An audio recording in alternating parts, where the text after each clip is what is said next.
Welcome to Firsts in Fiction, your first stop for learning to write fantastic fiction. I'm your host, Aaron Gansky, author of The Bargain, The Hand of Adonai series, and Firsts in Fiction. And I'm Alton Gansky, coming to you from Central California. I'm the author of over 40 books, most of them novels. And I'm Molly Jo Reilly. I am producer of the podcast and writer of the upcoming mystery location novel, Nola. And we welcome you back. It's been a bit of a hiatus for us. We took last week off, and I think we've taken 1 week off this entire year. And as I think about it, it probably would have been easier to cast last week than today, because today I just traveled from Fresno, where I was visiting family. Pops spent some time with you up there, and my two sisters and their families, and celebrated the holidays and all of that good stuff. And just got done with a nice marathon 4-hour car drive back here, and in time to get us going live. So good to be back with you guys, and good to have you back. So welcome back. Is there still snow on the Tehachapi's? Oh, there's still snow. There's still snow. That has not changed. For those of you not familiar with California, Tehachapi's are a set of low-lying mountains that separate Central California from southeast California. It's been very brown because of the drought and stuff, so it's always good when there's a little snow in the Tehachapi's. And I set one of my books there, by the way. Notice how I segued into that. So that was nice. That was nice. Yeah, Treasure Deep was set there in the Tehachapi Mountains. And that was a Perry Sachs adventure novel, a good one, where they've got to come up with a way to find this treasure that's been buried beneath the Tehachapi Mountains. Is that right, Pops? It's been a few years since I've read it. Yeah. I'm just trying to get over the fact that you said it was the good one. Were the other two not any good? Is what you're trying to say? I think I said Perry Sachs novel. Good it one. Was the good one. I think I said a good one. Let's check the tape. Good one. So. That's what you said, but I couldn't let it go. Yeah, it's definitive there. So, well, we do want to remind those of you listening on our audio podcast that if you want to watch us live, you can do so at 6:30 p.m. on Tuesday evenings. Pretty much every Tuesday, with the exception of last Tuesday. So, if your schedule allows for that, that's great. If it doesn't, you can always watch us on delay on YouTube.com. And one of the things that we'll talk about coming here in a few minutes is what we're doing next year, and I think the videos will be a little more advantageous to watch next year. You can still get a lot out of the audio, but I think the video component is going to be an added benefit to our broadcast next year.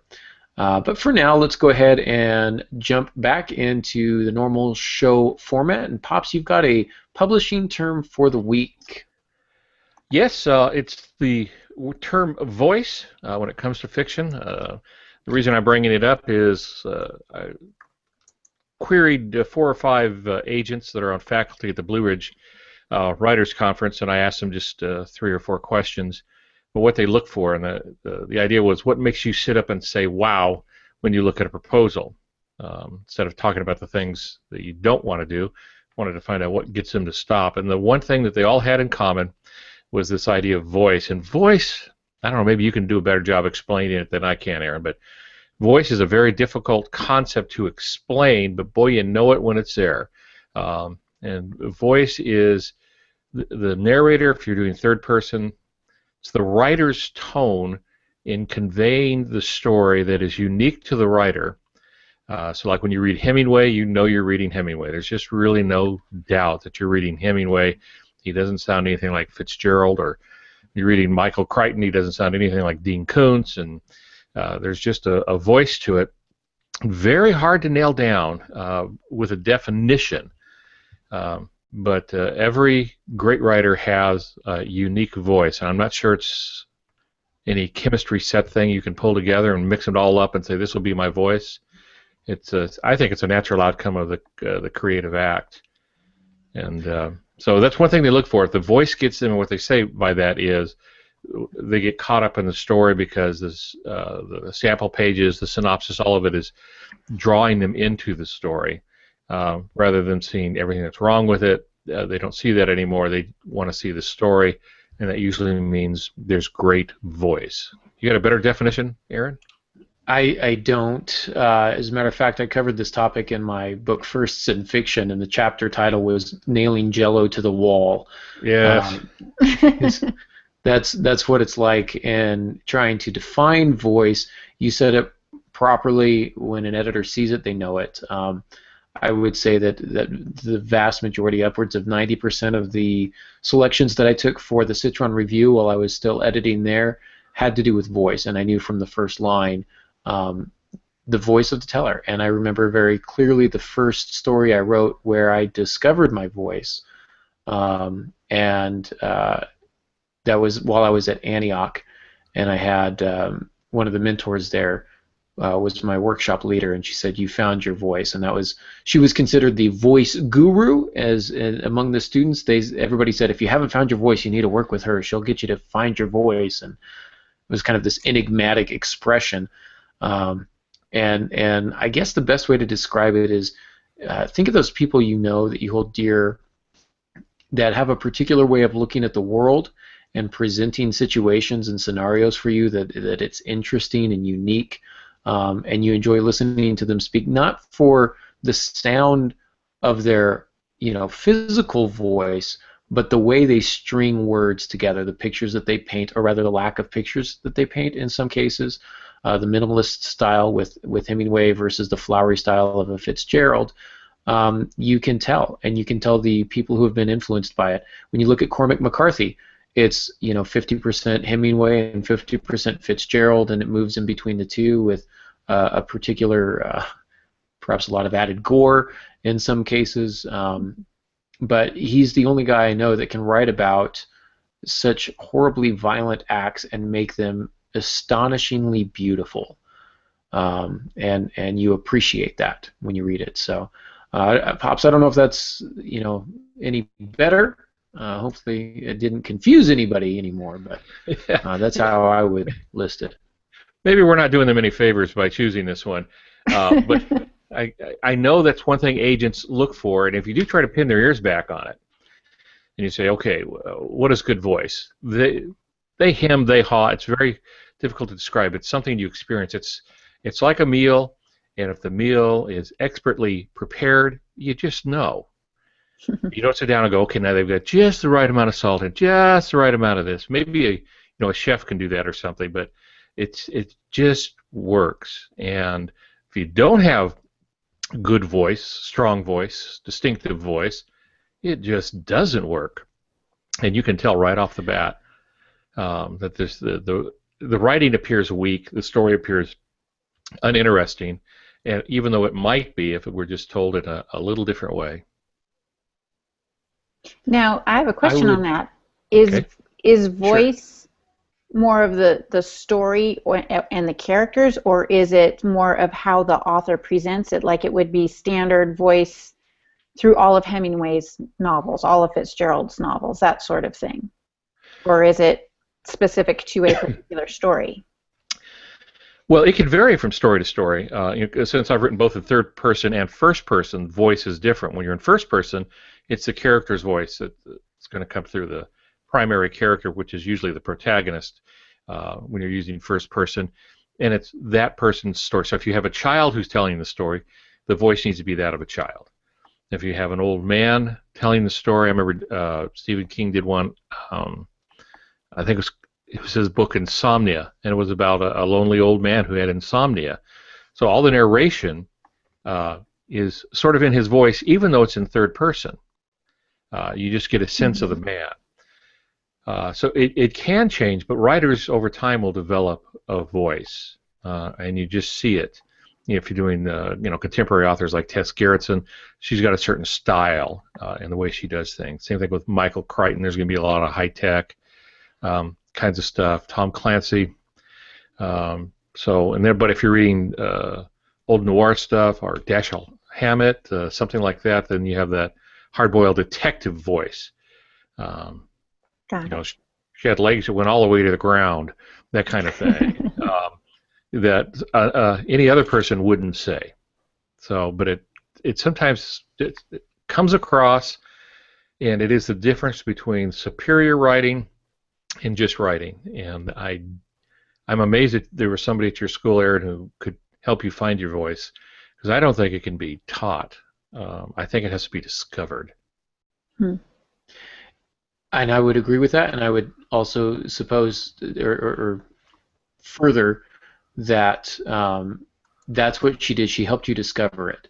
She was very unintrusive, and she could tell. She could put her finger on it, yes or no, and she would highlight particular passages, and she would go, "This paragraph is your voice. These 6 are not. You need to make these 6 sound more like that one. What are you doing in this one that you weren't doing in the others?" And she had a knack of doing that in assisting in the self-discovery process, if you would. And I would say, we'll talk about this more later next year, but I would say real quickly on voice, there are 2 cardinal sins for voice, and that's number 1, trying too much to sound like somebody else, and number 2, not trying hard enough to sound like somebody else. And what I mean by that is, I think your voice is discovered when you try out lots of different voices. So as a beginning writer, you're going to try and emulate Hemingway and Carver in some cases, some stories. In other stories, you're going to want to sound more like Fitzgerald or O'Connor or Cormac McCarthy or something like that. Mm-hmm. And eventually, the more you do that, the more you'll find you gravitate toward a particular style, a natural telling of your story that includes such things as your word choice, your rhythm, the way you string your words together, the rhythm that they create, the sounds that they create, if you're more poetic. But I think it has a lot to do with rhythm and word choice. Yeah. As you say that, I start thinking of the difference between Isaac Asimov and Ray Bradbury. Isaac Asimov is a little more down and dirty. Not dirty that the language is necessarily dirty, but he's a PhD in biochemistry and stuff, so he has a way of just cutting through things. There's not a lot of flair to it. He just tells a good story and an interesting story, and you're willing to go along with it. Ray Bradbury had all the flourishes in it, but still didn't overwrite. It wasn't. I was going to use a different word, but I think I'll just forget it now and say it wasn't overwritten. It wasn't trying to impress. He was trying to tell a story his way, and it really, really works with him. I don't think Isaac Asimov could do that. But then again, I don't think Ray Bradbury could do what Asimov did. Of course, we could compare 2 other people, I suppose, too, but you get the idea. And we might also say that Ray Bradbury should not be writing like Asimov, and nor should Asimov be writing like Bradbury. They may have at one point in their careers, and again, trying out different voices, but they gravitate toward what they do best and what's most natural for them. And I love his use of figurative language is just off the charts. And some might say it's overwritten. I would probably punch those people in the mouths. But it is, I think, just beautifully done enough to where he gives you 3 or 4 metaphors that not only establish theme and tone and mood, and he's hitting it on all cylinders. Whereas Asimov is, like you say, he's more technical, and that's what his audience likes and what they expect and appreciate. And it doesn't make his prose any less beautiful. It just makes it different, Right. We're all beautiful in God's eyes, right? Okay, so and they have let's all join points. hands and have a hootenanny. Yeah, a hootenanny? Exactly. A hootenanny. A hootenanny. When was the last time you heard the word hootenanny? About 2 seconds ago. 1962. There you go. Yeah, well, Bo's going to turn into a whole topic, years. and I believe next year we have a month spent on voice. I think I can't remember now. I have to go back and look, but I know we have voice that we'll delve into it a little bit more. But I was just going to say, you can always tell when you get writers together, because you bring up something like voice. Yeah, you can have an hour and a half, 2-hour conversation about that. It's just stuff we love to talk about. So. Mm-hmm. But anyway, that's Everybody it. Voice. starts wringing their hands. Find your voice, and some of your readers will pick up on it. I'm doing a foreword for a book, and I was reading the person's writing. I love her writing. She has a very direct approach, but I don't like the first page. I've had to read the first page 3 or 4 times, and it's not her. It's not her. You get to the second page, and she's in a full sprint after that, so that's just her. So I don't know what she was trying to do on the first page, so I'll tell her, and I'll write a good forward, and then I'll tell her, look, you really need to work those first 2 paragraphs, and because it's not you. It's the stretching before the exercise, right? Yeah. The warm-ups. Right. So, Right. before the workout, the pregame stretching. So we just want to watch the game. We don't want to watch the stretching. So, well, we could spend the rest of the night on this, but I think we probably shouldn't. We've got an idea for our show tonight. It is the end of the year. We've got 2016 just over the horizon, and as many broadcasts are wont to do, we start looking forward. And we've actually been looking forward for a number of weeks, if not months now, planning out what the new year is going to look like. And so we had a couple of goals moving into 2016. And the first was to provide a more thorough program lineup. We wanted to be able to cover the basics in depth. And a lot of times, one of the reasons I started this podcast is because I didn't think that you could cover some topics in a short amount of time. And so we went to this hour-long broadcast. And I think there have been several times throughout the year where we've said, hey, we're just out of time, check the show notes. And we want to be able to avoid that a little bit. So we want to be able to give you a more thorough program lineup and be able to continue some of these topics that we start. We wanted to emphasize the skills that every writer needs to have and be able to take the time to help you develop them naturally and develop them fully. And we also wanted to build in space for new ideas and topics so that we can kind of keep it new and exciting, and we didn't want to bog things down by talking about character for 6.5 months, which we thought was going to be too long. One other goal that we had that I mentioned earlier is including the video in a more meaningful way, so you're not just having to look at my beautiful face or choose your adjective, whichever you prefer. You're not just looking at our faces, but you're looking at perhaps some of our work, where we can put examples up on the screen for you to look at, some of the tools, highlighting, and things of that nature, to where we can incorporate the video in a more meaningful way. So those were kind of our goals. So we sat down together, Molly, Joe, Pops, myself, and we said, how does next year look? How are we going to do this? And we kind of came up with this idea. So Pops, I'm going to pitch it back over to you and let you kind of walk us through what the format for next year is going to look like. All right. Well, yeah, absolutely correct that we got together and pounded out all our topics. Each month is going to have a overarching topic. So for January of next year, we're going to be talking about ideas. But that's a very big concept and hard to do in one. In fact, we tried to do it in one show, and it doesn't work. So we have, I think for January, we have 3 topics on it. The first one's going to be brainstorming, that's week 1, and then week 2 there's something else about managing the ideas and keeping them fresh, and week 3 there'll be another. But then the 4th week we call the wild card week, and the wild card week is something we leave open in case a listener has a wonderful idea we want to talk about, and so we can insert that there, or something comes up in our discussion that we want to go deeper in, and so we can add that. So that gave us a little flexibility. So each month we'll have a different topic.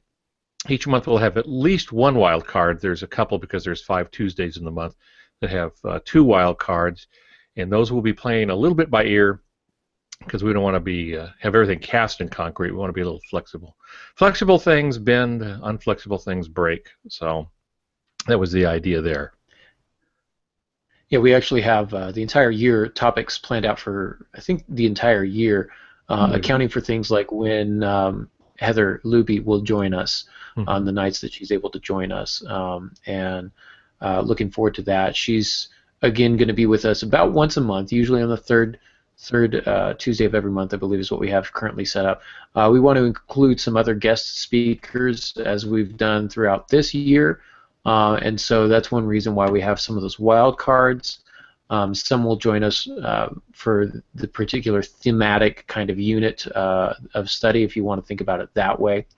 And you can kind of think about it this way. We're going to be taking kind of, I don't want to say an overly academic look at it, but kind of almost a scholarly kind of in-depth approach, MFA style, where you're going to really kind of be able to roll up your sleeves and talk about some of the terms and some of the nitty-gritty. We can throw around terms all day, but what happens when you sit down behind that computer? How do you make those fancy words and fancy learning turn into beautiful manuscript pages?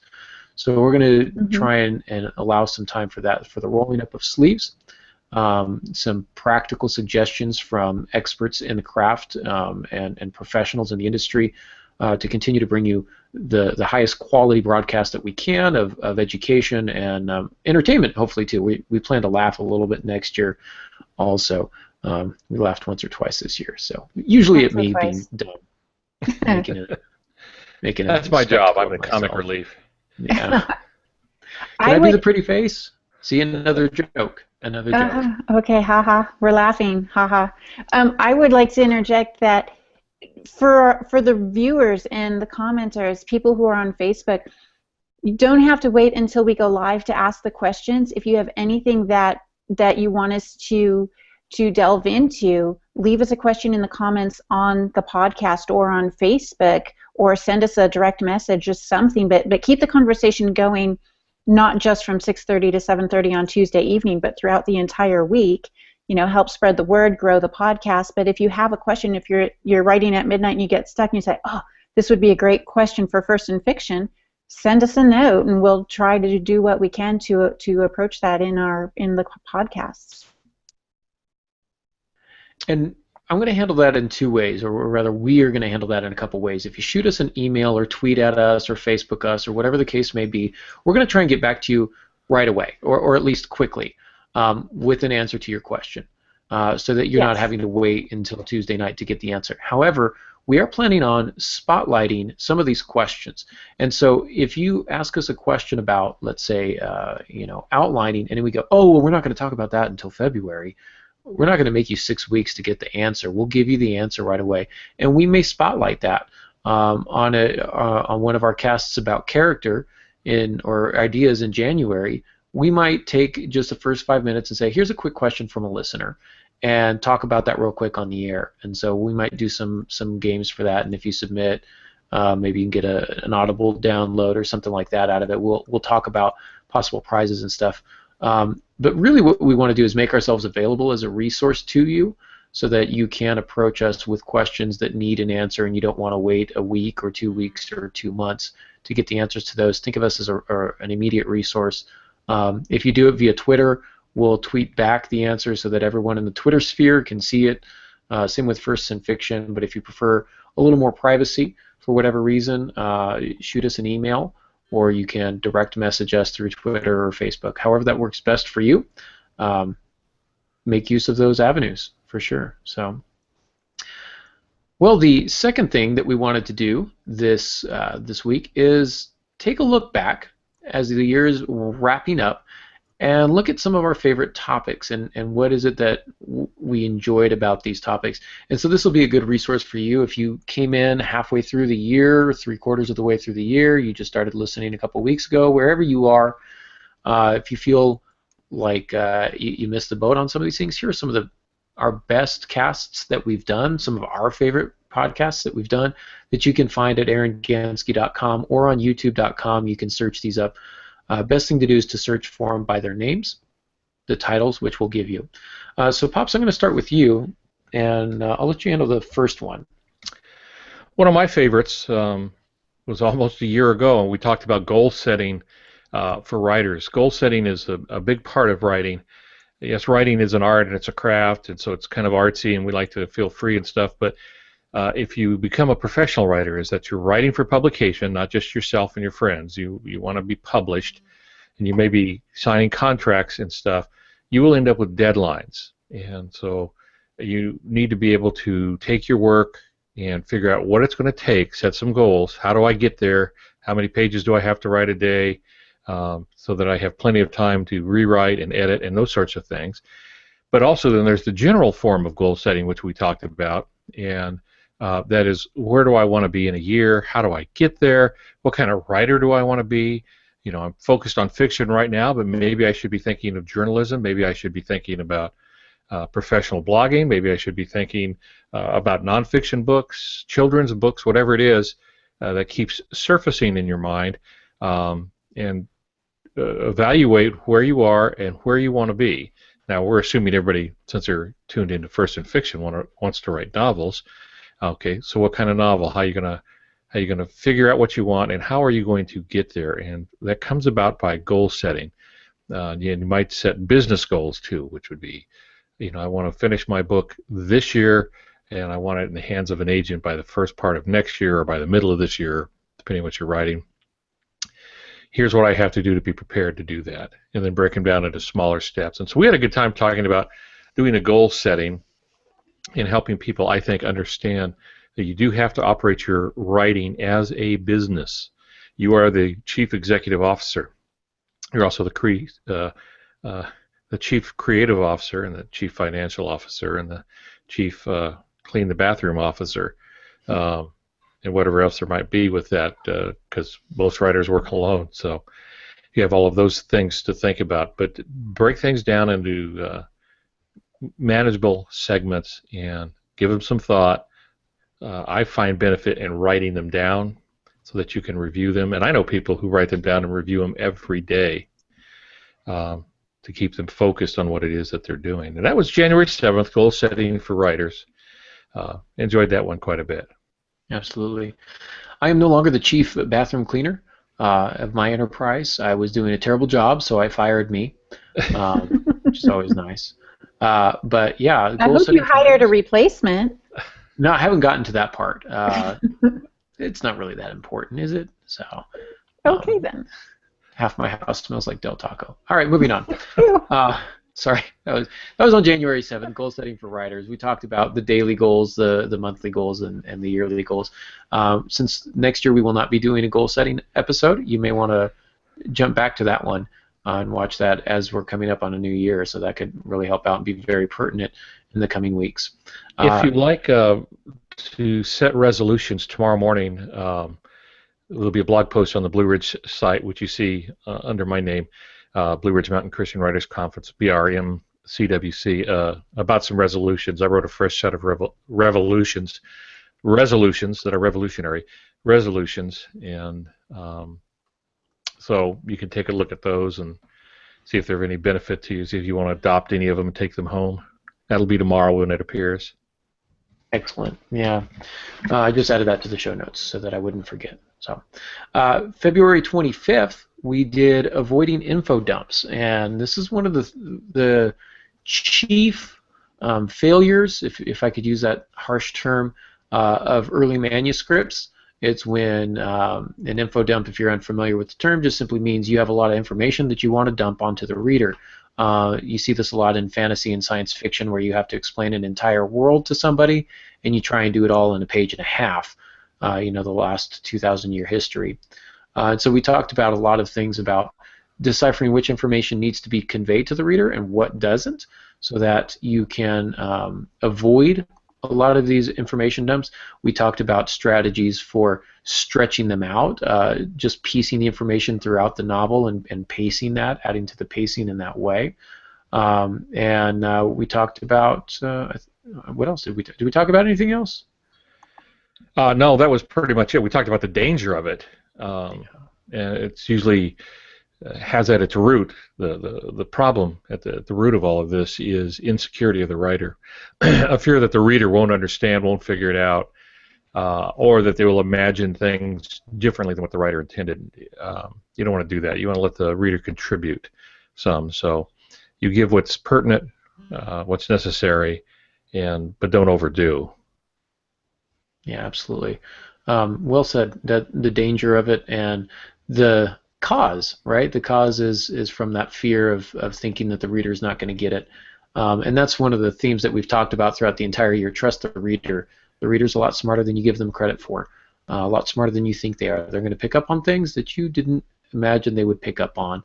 And the things that you want them to pick up on, they'll get those too. I just saw Episode 7 of Star Wars last night. No, I'm not going to spoil anything. Relax. Wow. Everybody just take a deep breath. I'm not going to spoil anything, okay? Say nothing. I came out of it going, I wonder about this, and I wonder about that. Well, those are all things they want me to wonder about, because now I'm going to have to go see Episode 8 and 9 and every other thing that they ever create and read everything online because I'm a nerd and I have no life. But they didn't dump the information on us. It was just a line here or there that made us curious about some of the things that have transpired. I'm going to move ahead now because I feel like if I spend any more time, I'm probably going to slip up and say something stupid. So end up spoiling the movie for the 3 people who have not yet seen it. So we did Avoiding Infodumps. That was on February 25th. On March 4th, we did the Intuitive Writer versus the Outliner, one of our most popular topics, one of the most, I guess, frequent questions that we get. That was definitely one of my favorites. Yeah. Should I be a discovery writer or should I be an outliner? And here's a spoiler alert. It depends which one suits you best. You might outline one project and discovery write another. And we talked about what those look like, the differences between the two, how the different brain mindsets work, and the advantages and disadvantages to each, because there are advantages and disadvantages to each. And realistically, most writers end up being some sort of hybrid, about 50-50, 70-30, 80-20, one way or the other, of discovery versus outlining. So that was on March 4th. That was a lot of fun. For those who may be listening for the first time, intuitive writer is one of the terms we use to describe somebody who does not outline ahead of time. There's some that'll call it seat of the pants writing. I'm campaigning against that because there's nothing seat of the pants about it. Yeah, so it's that one gets under my skin. The intuitive writer, sometimes also called organic writer or discovery writer. It's somebody who does not want to know the end or how everything plays out ahead of time. They want to discover it as they go. Some default to it because they think it's easier, and that's a sign of laziness, and trust me, it isn't easier. It's no easier, and it doesn't save any time. I wrote a piece on sorry, somebody just put something in the chat, and it just caught my attention, and now I'm all derailed. Thank you very much, Molly Jo. I'm sorry. Hey, I'm old. This is a fragile mind you're dealing with here. Sorry, I'll try not to do it again. Where was I? For the record, yes, I am drinking out of an Iron Man glass, so there It's you one go. of my favorite glasses. I saw Iron Man, and I'm sorry I derailed Well, I tell you what, the entire podcast for Iron Man. Nothing builds your confidence more than having people start chatting with each other while you're talking. So an intuitive writer is You can't somebody, take me anywhere. I know. We didn't. You're still at home. Okay, third time, intuitive writer is somebody who discovers things as they go along, and that's the way they like it, and they have a lot of flexibility. There's nothing wrong with outlining. If you're uncertain, outline. And what I was going to say was I wrote a blog piece a while back. If you want to write fast, outline. If you have the luxury of time, intuitive is fine, but when I'm under the gun, I start outlining because I can write a lot faster when I do that. Yeah. And then you have people like me who outline and then change the outline about 14 times. So, and that's the key. I did that for a while, and it got to. I thought it was just doubling my work, so I stopped outlining and started discovery writing. And now it's a little bit of both. I'll outline a few chapters ahead, have a real loose, real flexible outline. But it's 80-20, 70-30, whatever works for you. But I like the point that you make. It's discovery writing is, you don't pick that because it's the easy way. There is no easy way to write, and we talk about that in the episode, the pitfalls of each and the traps that discovery writers fall into and the traps that outlining falls into. So we won't go into those now, but I'm going to make you go listen to the whole episode. So on April 1st, we did discuss the fourth dimension, spirituality in fiction. And I liked this one personally because it's not something you hear a lot of people talk about. You hear in terms of character development, people talk about their quirks and mannerisms and their physical look, and you got to make them heroic, and you've got to have these personality traits, and they've got to be flawed, and all these types of things about characters. But very few people mention the spiritual side of their characters. And we talked a lot about that, what different spiritualities look like, how different people interpret that, and even the fact that a lack of spirituality is, in a sense, a form of spirituality. You still have to believe that you don't believe in anything, and I know that sounds kind of contradictory contradictory and paradoxical, but it is somewhat true. And I think that really is one easy step that we can take when thinking about our characters that's going to deepen them in a way that just finding out what their physical appearance looks like can't do. Yeah, and some people get a little confused here. They think that it has to be deeply religious, and that's not what we're talking about with that. Well, there's nothing wrong with that. I made my career out of that, but everyone has some form of spirituality, even if it's a negative spirituality. And by that I mean like even atheists have religious beliefs. They may not believe in something other than themselves, but they have a philosophy that goes with it, and that is part of their spiritual side. It's, you might say, it's even a void, depending on how you want to describe your character, but nonetheless, it is one aspect. And every character should have physical qualities, mental qualities, emotional qualities, and some type of spiritual quality. And again, you don't have to choose a particular religion. It's just whatever fits your character and what you need for the story. So you might have somebody who's a Christian. You might have somebody who's, Punjabi Sikh. You might have, a Buddhist. It could be, or you could have atheists. I've used several different types in that, but there's usually that aspect to most people that they have some thinking on the matter too. For extra fun, put differing religion or characters from differing religions into the same room, even an elevator or a car, and let them talk about religion. That's always fun. I think of my wife who went to school with an Islamic woman, and my wife, Christian, coming from that background, they had a lot to talk about, and they did it politely and respectfully. You learn a lot about people by the way they can even talk about religion or the lack thereof. Mm-hmm. There are angry atheists who hate Christians, and there are atheists who just don't really care about Christians, and they could take it or leave it. So knowing that, thinking about that can really deepen your character. Not only what religion are they, if they have a religion, but how they react to the other religions around them. Do they react with fear and loathing, or do they embrace it? Are they more open-minded, what we would call open-minded? Are they a more academic? Do they take an academic theological approach to it and try and argue logically why their faith is more accurate than the other? So there's a lot of things that you can do with it, and we covered that. That was one of my favorite ones that we were able to talk about. So Arthur C. Clarke did a great job in Rendezvous with Rama. One of his characters in that, it's a team, it's an ensemble piece, is a part of a religious group, but it's very futuristic, and it has to do with outer space and stuff, and so that there's a real faith element, but you wouldn't call it necessarily Christianity or Judaism or any other form like that.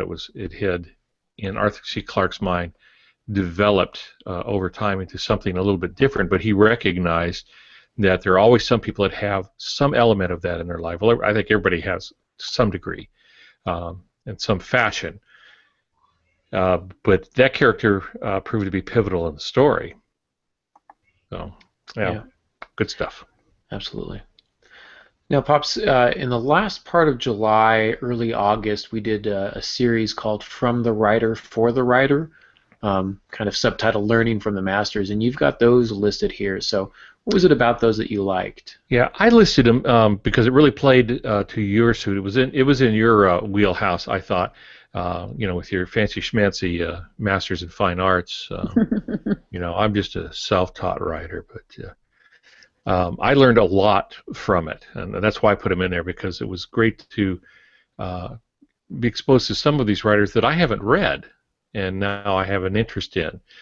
Some I have, but we went through 3 of them. On July 22nd, we talked about Raymond Carver. That was just a very interesting thing. And then a very different person on the next week, July 29th, of F. Scott Fitzgerald. And on August 5th, we talked about Flannery O'Connor, who, rumor has it, you kind of like. You're a little fond of her work. Yeah, Flannery O'Connor. Yeah. I think last week you said you want to be buried with the book she wrote or something. Something like that, yeah. So I found all of those very interesting, because it wasn't us talking about our books or other writers we know. It's people who have proven themselves over time and whose books still sell today, and what was special about what they did, how they did it, and what made them unique.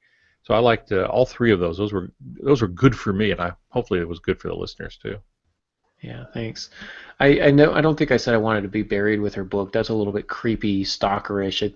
I think what I said is I wanted to be buried next to her. Um, just No, it was not weird at it all. was the book, but Oh, okay, all right. but Um, you just had to go there, didn't you? Yeah. You're I'm, creepy, Aaron, and I quit. and there goes our listenership. Yeah, yeah. Look behind you, Aaron. That line. That's the one you Yeah. just crossed. Oh, So yeah. I think I said that this sometime this week, several times. If I ever want to know where the line is, I just look behind me. look behind me. I've always crossed it. So I enjoyed those. Those were a lot of fun as well. Those were definitely ones that we could have spent 2 or 3 weeks on per writer, but we just didn't have the time and the schedule didn't allow for it. So um, I enjoyed doing those. I learned a lot from putting those together. And of course, these are some of my favorite authors. Have you seen Birdman, Pops? No, I didn't see it. I was interested in it for some reason. We never got to see that. Yeah, I was familiar with the premise about this guy who, Michael Keaton, who's former celebrity for playing this superhero, and now he's doing this Broadway play and trying to prove himself. What I didn't realize is that the play he was producing is based on What We Talk About When We Talk About Love by Raymond Carver. And so there's all sorts of Raymond Carver references through the entire thing, and it's the play within the play within the play, and I was just like, man, and it was very meta, like it was very self-aware, and I don't know how much Michael Keaton borrowed from his real life, but um, it was pretty interesting. I'll leave it at that. It's some content warning, obviously, but what I thought was interesting is he was adapting a stage play from the work of the short story "What We Talk About When We Talk About Love," which is I think a lot of fun. That's a great story. So anyhow, I enjoyed those as well. Those were good ones. I also enjoyed the release of a novel that we did on August 25th, and the reason I like that one is because it was very much. Well, I think my novel had just released, Hand of Adonai. That's right. That's what it was based on. Yeah. Yeah, and so it was about the process of that, and not just about my book, but also your books when they released and the process that you went through. Very different than what I went through with a kind of a smaller indie press, and you went with more the traditional, bigger publishing houses, and so from the time you actually sign the contract and to the time it actually hits the shelf, there's a lot of things that go on in that you don't necessarily expect, and it's a fun ride. It's a wild ride. I will, put a little bit of a warning that there's a lot of self-promotion in that particular episode, but also a lot of really good information. It was a lot of fun to do. And that's one reason I listed that one was because it was behind the scenes. We pulled the curtain back a little bit. Sure, we promoted your book. That's fine. It's your show, so that needs to be done. Point of personal privilege kind of thing. But we didn't use it just to promote. We used that one to show what goes on behind the scenes, what happens when a book is released, and those kinds of things, and to give a view that I really had no idea what went on when I did my first book. I had no idea what to expect.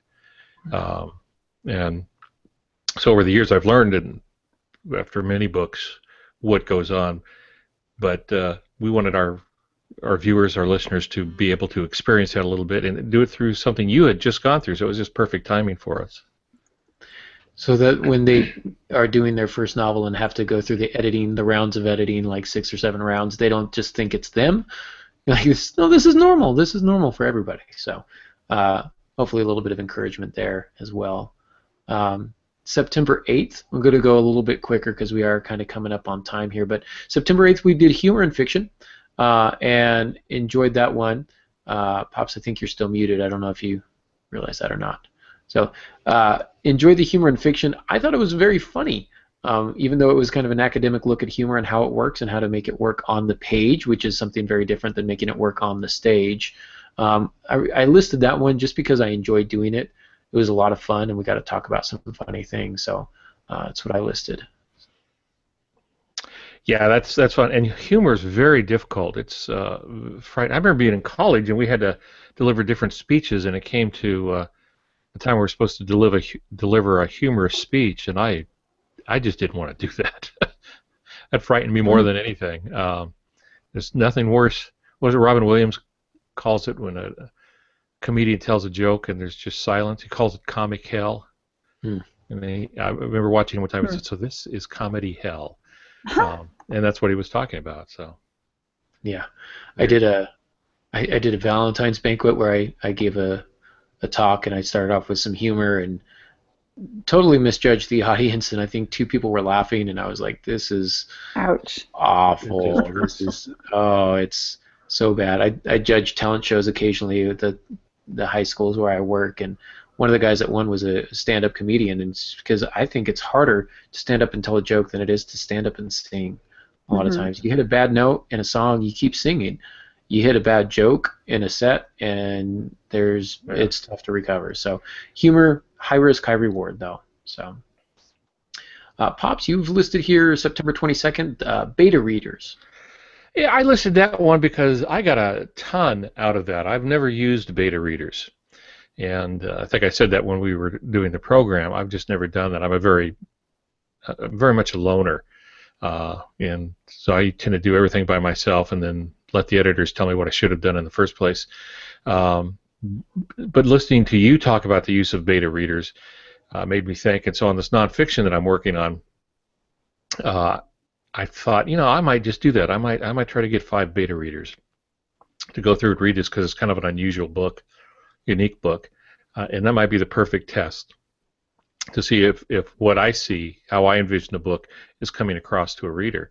So I got a lot of information out of that. I got a lot of motivation out of that using the use of beta readers. And again, for those listening for the first time, a beta reader is drawn from the computer industry, software industry, where you have beta releases. They're not full releases. They're buggy, and they tell you that right up front. If you're going to get an operating system that's beta, they tell you use it on a computer you don't care about because you may not get your computer back. So in writing, a beta reader is someone who reads your book before your editors do, and they provide comments. They tell you where the bugs are. Yeah. Right. So beta readers, I think, very important, but there's a right way and there's a wrong way to do it. And what I liked about that particular episode is the fact that we said how to be a good beta reader and also what to look for in a beta reader. And so we kind of handled it from both perspectives and both sides of the fence, if you will, both sides of the table. And I liked that. I thought that was really good. We were going to try and have Dennis Fulgoni on for that episode, a buddy of mine, a trusted beta reader, but he wasn't able to make it that week. But he did join us on October 6th. When we did our favorite endings. And some of these we've done from time to time, Firsts in Fiction favorite books, favorite novels. We did one, Firsts in Fiction's favorite endings. And what I like about these is they're really informal. They're more kind of like sit around the fire and drink hot cocoa and talk shop. And that's, I think, some of the best thing about writing is just talking with other writers. And so this was kind of a really informal look at some of our favorite endings in novels.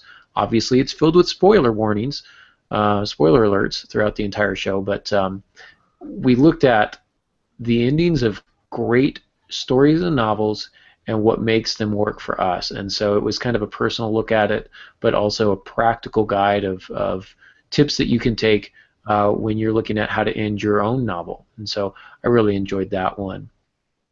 How about the October 13th, Pops, the novella? Yeah, in fact, that was brought up in the chat room as being one of some, I think it was Marie's favorite.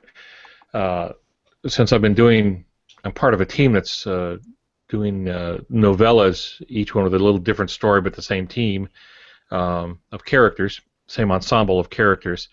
And so we talked a little bit about the novella and its comeback because of self-publishing. Publishers have trouble doing novellas. They'll do a few.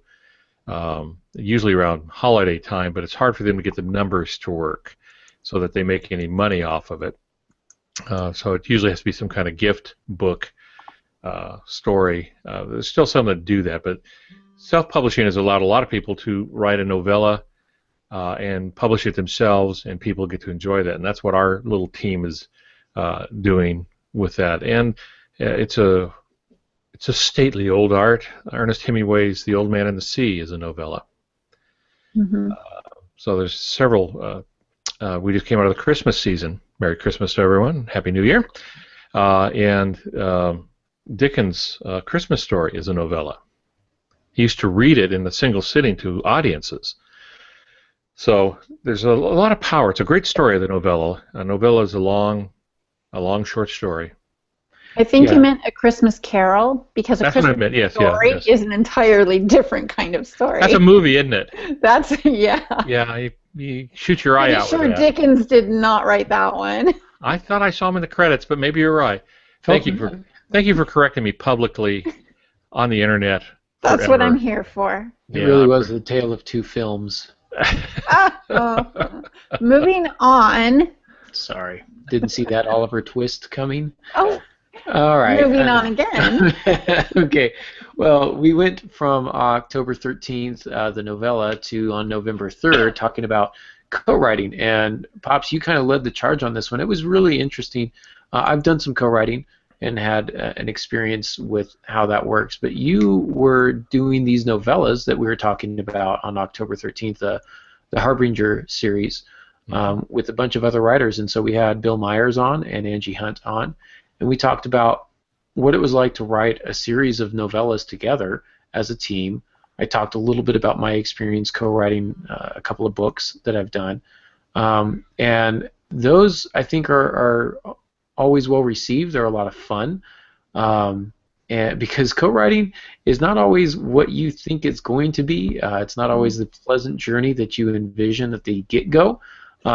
And we talk about some of the bumps and bruises that you get along the way and how to smooth out the road as best you can and what to think about when you're dealing with the contracts and how people get paid and all sorts of things. So, Pops, I enjoyed that one. You had a lot of really good information for us, and Bill Myers and Angie Hunt did an excellent job on that one. We've had some phenomenal guests on throughout this year. We had Tom Morrissey when writing about men.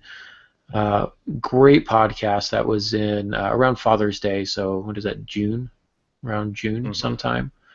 And that was really great, fresh off of Blue Ridge, and he talked with us, and Lori Rolleveld was on with us while we were up at Blue Ridge, and that was a fun cast, a really fun cast. What did we call that one? I'm drawing a blank. The fun podcast with Tom Morrissey. No, the one with Lori, yeah. That was Writing for Men. The one with Lori Rolleveld, Pops, where she said something about catching the reader's eye or something like that. Yeah, I don't remember the title of that one. Yeah, she has a new book coming out next year, nonfiction. But you also interviewed Brian Bird, the movie director, producer. We had Jack Kavanaugh on, didn't we? Was that this year? Yes. Yeah, Jack Kavanaugh was this year? I think he subbed for you. There was one week you were unable to make it, and Jack Kavanaugh sat in for you. Did a phenomenal job. I'd love to have him on again. He's written, 2 or 3 books? Or is it 200 or 300? I can't remember. My last count I had was 26, I think. Oh, man. Most of them historical novels, though he's done some supernatural suspense also. And biblical history ones. I think he did a couple of those that he self-published just towards the end here, but all his other stuff were traditionally published. We had some other things this year too. Heather Luby, of course, always a joy when she joins us. Fantastic insight that she brings, and Stephanie Carroll was on a couple of times, and so we've had lots of great guests throughout the year. We even had one Stephen McLean, former host of First in Fiction, for our 100th episode. That was another one of my favorites because that was just fun. That was just fun hanging out, talking with old podcast hosts and all of that. He kept changing the tagline under his name, I think. Yeah. Steve is silly. We love Steve. We miss Steve. So he's doing well. He's got a new baby at home and keeping busy with work and family and all that stuff. So so we'll see him on New Year's Eve. So that'll be good. Nerd Year's Eve, we call it, and we play nerd games. And good friend, good podcast host. Always brings the funnies. So, and then lastly, we've got December 8th, How to Build a World, and this one was particularly fun to talk about what it's like to build the fictional world in which your story takes place, even when that world is not fictional, and how to fictionalize real settings and how to take fictional settings and make them seem real, and the nuances to think about to make the world really work. We had a lot of really interesting points on that one, Pops, didn't we? I think so, and that's very important because so many people skip over the world building, or they spend so much time on it that they lose the story in it. So getting that balance is always the thing to shoot for. Writing's that way all the way through. You can have too much dialogue, not enough dialogue; too much description, not enough description; too much characterization, not enough. It's walking a tightrope and getting it all to work. But I would say don't worry about getting it to work in your first draft. The real writing is the second draft or third draft. That's where the real craft comes to play. Just get the story down and then move on. Agreed. Yeah, absolutely. No. Well, those are no? I disagree with that. It's got to be perfect the first time out the gate. And yeah. So you're like Dean Koontz, who has to write one page till it's perfect before he moves to page 2, and then finish that and make it perfect until page 3. Yes, but this is why my book is still only 2/3 done, and I've been working on it for 2 years now. So. Yeah, I feel like somebody Get may that have mentioned smirk that off your face. No, it's not a smirk. It's a smirk. It's a recognition, is what that is. Yeah. That's my New Year's resolution, is just to write the crummy first draft. Yay! Good New Year's resolution. So, well, do we have any questions and/or comments from the room tonight? We have a lot of great comments. It was pretty active, so that was good. Tess interrupted her tech vacation. She between Christmas and New Year's went offline and off the internet, except she came in for the podcast tonight. So thanks for that. Thanks, Tess. Yay! We talked about voice. I asked the room if they had questions finding their voice, and some of them said yes. Some of them said it depends on what they're writing. We had Quotidian Light is in the room. Marie Bast is in the room. Tess talking about the different. It's hard to track. People making different comments here, there, and everywhere. They like the new ideas for the format coming up. Yay. For 2016, so that's going to go really well. And we talked about all the different, the same podcasts were their favorites just as well. They like those. Tess had a great quote from Edmund Kean when we were talking about comedy. He said, "Dying is easy, comedy is hard." Mm-hmm. Yeah. Sometimes comedy feels like death, so. What did Hemingway say about writing? He said writing is easy. All you do is sit down on a typewriter and bleed. Yeah, that's about it. I'm looking to see if I missed anything, but I don't think I missed anything. That's about it from what I can see. Excellent. Really good to see you guys watching us and participating in the chat room. Really love that. Yes. And can't thank you enough for that. And hopefully for next year, hopefully you guys will bring some friends. Maybe watch it together and eat some dinner while you're watching it, or you can watch it virtually together, whatever the case may be. But we'd like to see some more people in the chat room and commenting. I love that and really appreciate it. So thank you for all of you. Tell your people about the podcast. Absolutely. Very, very much appreciated. Your support has been really awesome throughout the year. Seeing these familiar faces, really can't say thanks enough. So I'm going to stop now because otherwise I'll keep saying thank you for another hour. So we'll move on. But next week, January 5th, 2016, we're going to take the month of January. I know, it's crazy. We're going to take the month of January. We're going to be talking about ideas, where you get your ideas, what do you do with your ideas, how do you grow your ideas, all of those things. That's going to be our main theme throughout the month. And our first episode next week is going to be brainstorming. So how do you brainstorm your idea into something manageable? So we look forward to seeing you then. Pops, how can people get in touch with you? Well, the website, altongansky.com, or as I have on my lower third now, the Blue Ridge Mountain Christian Writers Conference. Will be starting next week, really cranking that up and getting more blog posting going on with that as we get that thing underway. So those are probably the best ways to get hold of me. I am on Twitter. I am on Facebook. And that's about it. I saw you joined the Twitter sphere. I'll have to tweet you now. I don't know. I've been on Twitter for years. Oh, really? I Yeah. just never added you? What a I terrible don't. son. I don't. How, don't how use it do much. I know he's on Twitter and you don't? Well, I mean, I saw him. I thought it was recently, like in the last few weeks, but I guess I'm just a terrible son.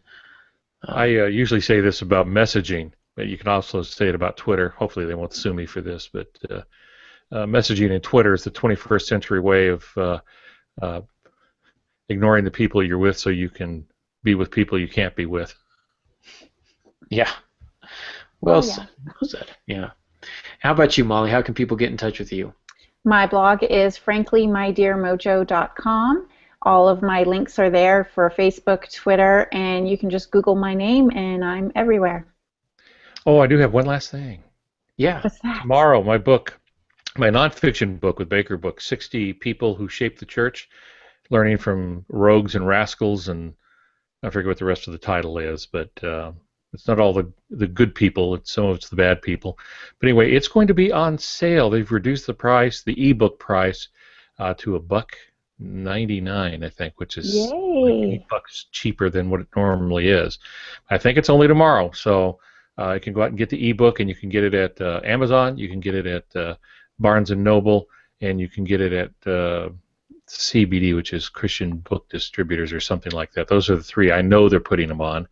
Great. And I just go to the Blue Ridge site, and I have them linked there because I put a little personal ad there, a little promo for the book. Keep my publisher happy.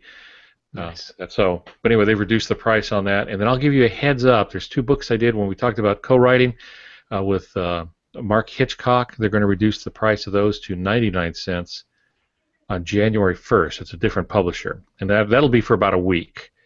So just remember that. I think it starts on January. I think it's the 1st through the 7th, I think is what it is, down to 99 cents. So We'll have to put All something out right. on the First and Fiction accounts, Molly. We'll make sure. Hey, if only you knew Golly. somebody who could do that. Yeah, it if just only there was a social media ninja. somewhere that could Gosh. appear like magic. So Wait, that would I'm be here. great if we I'm put that on here. the First and Fiction channels. That would be awesome. Because Absolutely. I could use a reminder because I'm definitely going to want to pick up some of those. So Definitely. yeah, excellent. Well, I am Aaron Gansky. You can find me at aarongansky.com. That's where you can ask the author. You can find all our previous podcasts. You can also find all our previous podcasts on the YouTube. If you look us up on YouTube, either Firsts in Fiction or Aaron Gansky, you'll find us either way. If you search the titles that we gave you today, you'll be able to pull those up. Or you can just go to the channel and scroll through all the wonderful, wonderful broadcasts that we've done over the last year and a half now. I think it's been that we've been on YouTube. So we do appreciate you all for listening. And until next week, good writing.